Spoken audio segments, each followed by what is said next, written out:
Jason Palmer, one of the hosts of The Intelligence, The Economist's daily current affairs podcast.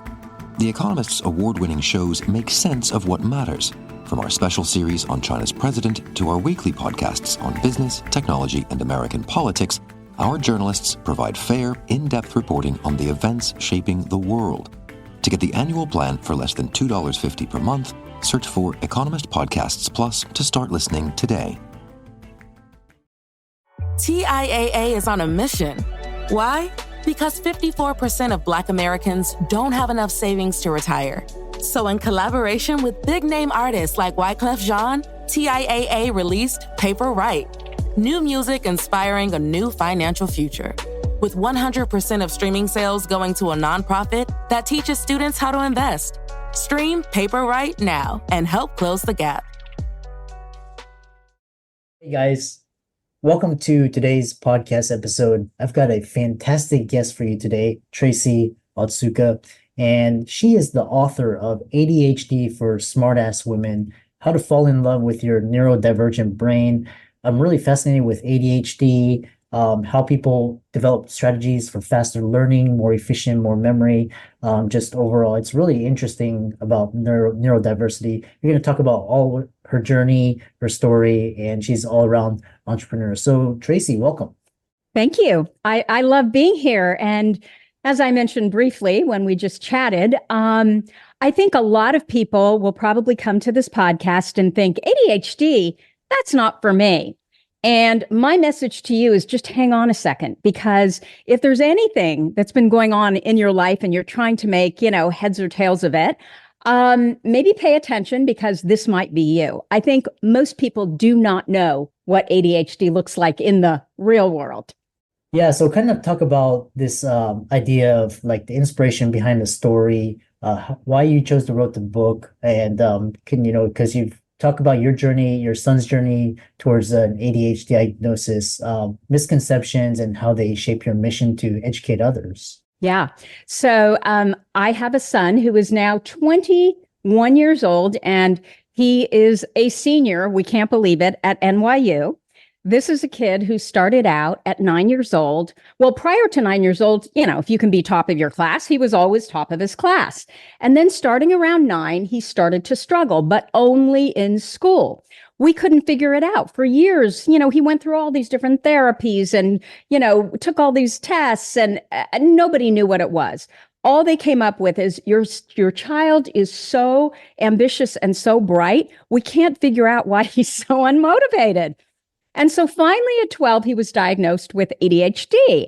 And we, my husband and I, we almost fell off of our chair. I thought ADHD meant you were not very smart, you were all over the place, and you were a disaster, right? You were a problem to everyone around you. And he was not like that. And so we found a psychologist who came highly referred as an ADHD expert. And after 3 sessions with my son, she sat us down and said, your job as his parents is to reduce his expectations so he will not be disappointed in life. And I was, the first thing I thought was, oh my gosh, who would ever tell any child that? I don't care if they're intellectually disabled. You don't ever tell a human being that, right? Because if you're going to tell them that the standard is, up here, they're going to maybe reach a little bit lower than that. Versus if you tell them that the standard is down below, kind of where their hip is, that's where they're going to end up. So I decided then and there, she didn't know what the hell she was talking about. We never went back, and I started to do the research on my own about ADHD. And lo and behold, it took me 8 months, but I discovered that ADHD is highly genetic, and he inherited it from me. And I thought initially, it was like my symptoms looked so different. How could he have inherited it from me? I am nothing if not driven. Well, guess what? Drivenness is a form of hyperactivity. And women show symptoms of ADHD very different than men. I am extremely hyperactive, which is, typically more of a man type symptom. But most women, or I would say 2 times the amount of women than men, are inattentive ADHD. And inattentive ADHD looks like the absent-minded professor. So they may be the girl, and boys can have inattentive ADHD too. And they tend to be misdiagnosed as well with anxiety and depression. And what that looks like is they're the ones that are sitting in the back of the classroom, daydreaming in their own head. The teacher calls on them and they're like, what? They don't even realize they're in school because they're in their own fantasy world.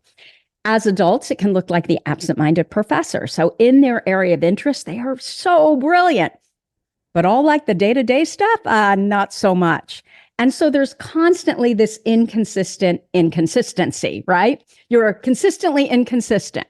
And girls tend to internalize their symptoms.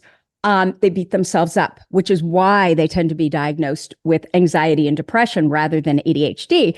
Versus boys, especially in school, they're annoying, right? They're causing trouble. They're climbing the walls. They're talking with, well, girls talk too, but they're annoying to the teacher. They're annoying to the adults in their life. So they get the attention and they get the services. Girls are also diagnosed much later. They're diagnosed, or their symptoms show up much later. Their symptoms tend to show up around puberty because what we have discovered, finally, because we're actually doing small studies on girls and women, is that estrogen modulates dopamine. And what our brains don't make enough of, or maybe we process it differently, we don't quite know, is dopamine. And dopamine is modulated by estrogen. So it makes sense that there are certain times in a woman's life when hormones might be bouncing around, like puberty, like postpartum, like pregnancy, like postpartum, like perimenopause, and like menopause. And so you are seeing a lot of women today who are getting diagnosed late in life with ADHD because their symptoms got so much worse. They're like me. Many of them, where they're highly driven, they're very entrepreneurial, they're going and doing. And there are some things that they don't do so well, like, get dinner on the table or even realize that, oh my gosh, it's dinner time, I should eat, right? Or getting their kids to school on time, or just, dealing with time. But the things that they do well, they do so well. So there's 3 telltale signs of ADHD that a lot of people are not aware of. One of them is unexplained underachievement. So if you have an adult and even a child who is really, really bright, and you talk to them and you can tell how bright they are, but they're not able to achieve in the way that, your typical neurotypical human would be able to achieve, you might want to look at ADHD because it just doesn't make sense. They are consistently inconsistent, like my son. He would get A's and F's in the same subject in the same week. Forgot his homework, didn't turn his homework in, just, really clueless about what are the things you need to do to actually get the good grades to show how bright you are. And then the third thing is typical productivity tips and tricks don't typically work for someone with ADHD. So they talk about eat that frog. Hell no, I am not going to do the most difficult thing the first thing in the morning. And the reason is my dopamine tends to be lower when I wake up, right? And so I have to do the smaller things to ratchet up the dopamine, because dopamine is all about positive emotion. When you feel positive emotion, when you're proud of yourself, you've ratcheted up your dopamine. And your dopamine is what motivates you, or I say for the ADHD brain, inspires you to keep going. So you want to do one small thing that makes you feel better. Then you do the bigger thing. And then usually, like writing, I wrote this book with HarperCollins, and I honestly don't know how I got through it. But early on, I realized that as much as I wanted to get it done first thing because it was so uncomfortable, I could not start writing until 2:00. And so finally, I just realized, okay, well, that's how my brain is just going to work. And so I'm just going to have to go with it. The other one is the Nike Just Do It. No, if we could just do it, we would have just done it. When we are not, so the thing that all ADHD brains have in common, and what makes ADHD so hard to diagnose, is it looks a little different in everyone. And the reason that is because all ADHD brains, this is what we do have in common, is we all have brains of interest versus a neurotypical brain, a typical brain has a brain of importance. So that means if your parent, if your partner, if your teachers, if your boss thinks it's important that you get something done, you're like, okay, I'll go ahead. I'll do it. Society, I'll do it. They think that's important. I pay my taxes. I pay my bills. Okay, I'll do it. Versus the ADHD brain is a brain of interest. What spikes, and it's all because of dopamine. What spikes our dopamine is when we are interested. And when we are interested, we're more than interested. We hyperfocus. We go down the rabbit hole. We learn everything about the particular subject that we're interested in really fast and frankly better than a typical brain. Okay, so I've talked a lot. What I do want to say is that ADHD is not a disorder. There was a study that came out last year, February, March, that showed that 43% of all people with ADHD are in excellent mental health. Unfortunately, all we ever hear about is the pathology. And I really believe that when people really struggle with ADHD, it's not just ADHD, it's ADHD and trauma, because the symptoms of trauma mirror ADHD, inability to focus, inattention, hyperactivity. And so when you have too much of that, of course, it's not a good thing. When you have a certain amount of it, it can be a really good thing because there's so many things that the ADHD brain is truly brilliant at. And I also believe that most entrepreneurs, ADHD is a spectrum. Most entrepreneurs are somewhere on the ADHD spectrum because there are so many traits of ADHD that make that possible, that make entrepreneurship just like, yeah, that's what I should do. So I've talked a lot. Yeah, which kind of what I love is just just your professionalism, and I love the fact that your son can got into NYU. That that says a lot of things. And can I tell you how he got into NYU? So this is ADHD. We are so creative. He got in, didn't have the test scores, didn't have the grades, but he's smart. He got in as a rapper. A social justice rapper. He was all about the model minority. So I'm half Japanese. He's a quarter Japanese. And my son's thing, his interest is other cultures. It's the world. He knows every country, every, capital, everything about he travels. And so that's his thing, is people and cultures. So he was able to figure out early on, that's something that I really love. Interesting.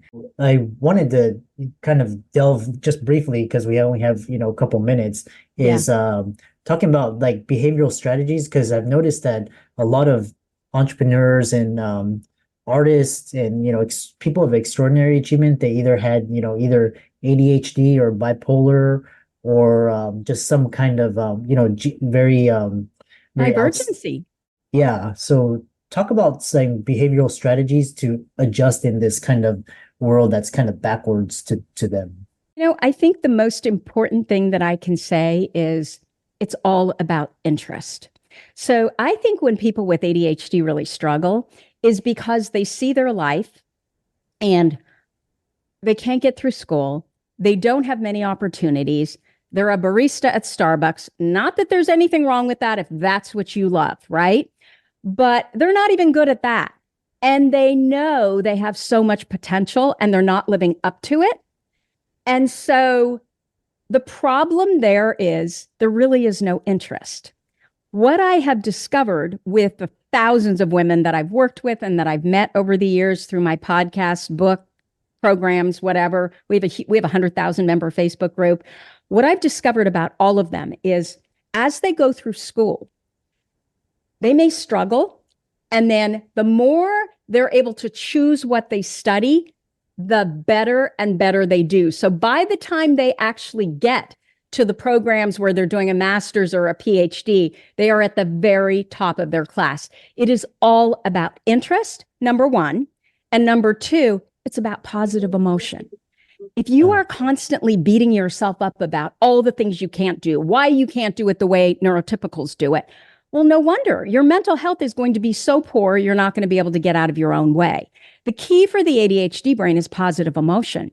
How can you make whatever you actually need to do? First of all, you should be doing the things you really want to do. But it's life, right? And there's some things we have to get done that we really don't want to do. So how do we do it with an ADHD brain? It's all about make it fun, make it challenging, make it social. So how can you creatively figure out, okay, I did something similar to that once before. What did I do? You already have systems. You just don't realize you have systems and strategies because typical brains have told you your entire life you're doing it wrong. BS. You're not doing it wrong. You need to figure out what is your way that works for your different brain. I always liken us to Macs in a Windows-driven world, right? We just have a different operating system. So figure out what that is for you. Yeah. So well said. And kind of ended with how people can contact you, find out more about the work that you do, check out your book, and reach out to you. You've got so much knowledge and information and experience. Well, thank you. I would just send them to my website, which is ADHDforsmartwomen.com. Of course, Google wouldn't let us, and Amazon, and it should be ADHD for smartass women, right? But we just kept getting dinged. So we're ADHDforsmartwomen.com. And everything's there. Yeah, for all the audience out there listening, Tracy for coming on and really talking about this really interesting topic, neurodivergence, and how people can actually outsmart the system and do better than just people that fit within the traditional system. So I always love hearing this, and all of her resources will be in the links and show notes. Be sure to give her a like and follow. She's got tens of thousands on Instagram, and she's got thousands on YouTube, and check out her book on Amazon. And with that, thanks so much for coming onto the podcast. Thank you.